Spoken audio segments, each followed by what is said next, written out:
meta that Rosalina has, Dabuz has. Yeah. See, the names are synonymous. Yeah, of course.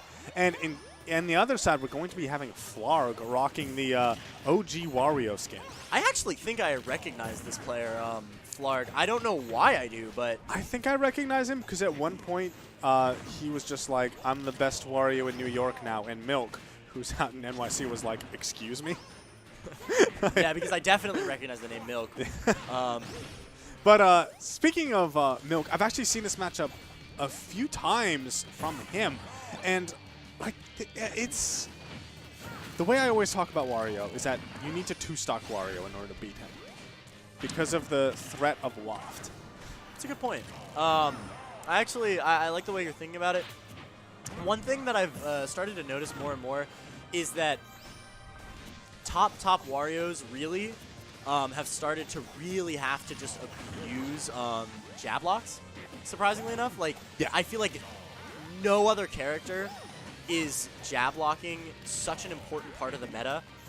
Even characters like Lucas, where they have these extended jab lock combos, you'll never see a Wario like Gluttony, for instance, who is the top Wario in the world, take like a major win without at least one sick jab lock setup.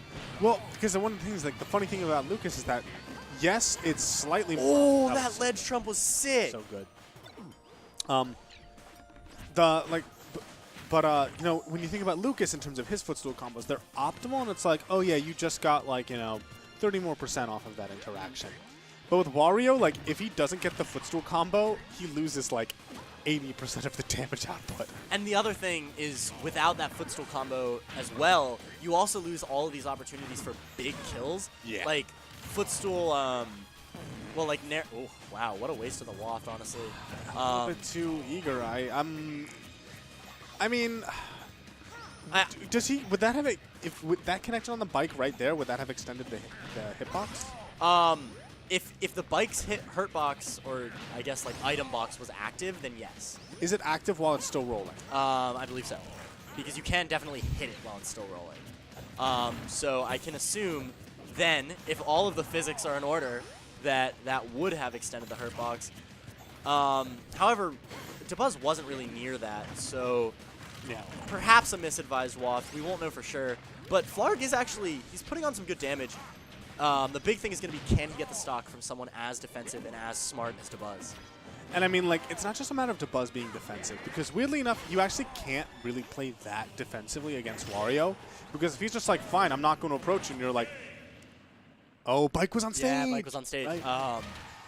And I think Dabuz knew that. That's why he was playing so aggressively. Yeah. But yes, continue.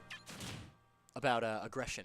Oh yeah, which is that when if you're like trying to like wall a Wario out and you're like, you have to approach me, you don't like, you know, have the percent lead, and the Wario's just like, okay, then I'm not going to approach. You're just like, fine. He's like, fine, and then he gets wafted, and you're like, oh. Yeah. Oh wait, I forgot. You have that. Yeah. So it's like, it's the sort of thing where, like, managing the waft and the timer is really important. And I actually like this. Like, this is what I'm talking about with that, where immediate... Oh, maybe I don't like that so much. I like this. Gets absolutely roofed. But he's trying to play a little bit more patient, a little bit more evasive. The only thing is that if you're going to play evasive like that, you have to sort of understand, like, what the opponent is going to try and catch you doing. Yeah, absolutely. The best Wario players will play like this and still get hits when their opponent overextends. And you saw both of those backers were great examples of Dabuz. He was looking for something, and Flarg knew he was looking for something. The Dabuz just turning back and forth, waiting for these rolls. He absolutely understands exactly what is going through Flarg's mind right now.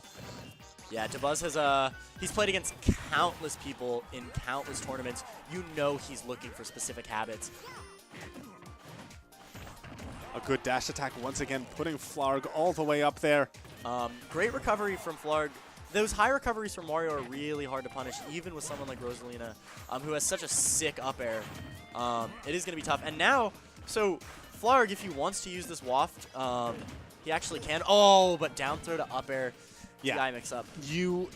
With that sort of thing, you need to watch what the Rosa is doing and react. So yeah. DI for down throw, and then if you see her start up the animation for forward throw or back throw, DI that accordingly. Yeah, in general, for DI mix-ups like that, one that comes to mind is Captain Falcon. Yeah. Down throw versus forward throw. Well, down throw and forward throw are like much harder to react to. Yes, that's true. It's like it's sort of like you know how Ness takes. It's like Mewtwo. Okay. You know Yes, how Mewtwo's Mewtwo good takes a example. really long time to do up throw, and but back throw is much quicker. Yeah, you So like you DI for back throw. throw. Or maybe not, because I think DIing for them both would work. But the point is, like, that's the same idea. In general, Yeah. this is a general rule. If you catch yourself in a 50-50 for DI and it's based on throws, DI for the faster throw, because you're much more likely to get killed by that because you're DIing for the other one. Oh no. That lunar landing there sets up so nicely for up smash and grab. And Dabuz and Utopian Ray actually is another Rosa who uses that a lot. Oof. And I like the fact that, like, Yeah, that's gonna be it. I don't like the fact. I like the fact that Flarg is. Oh.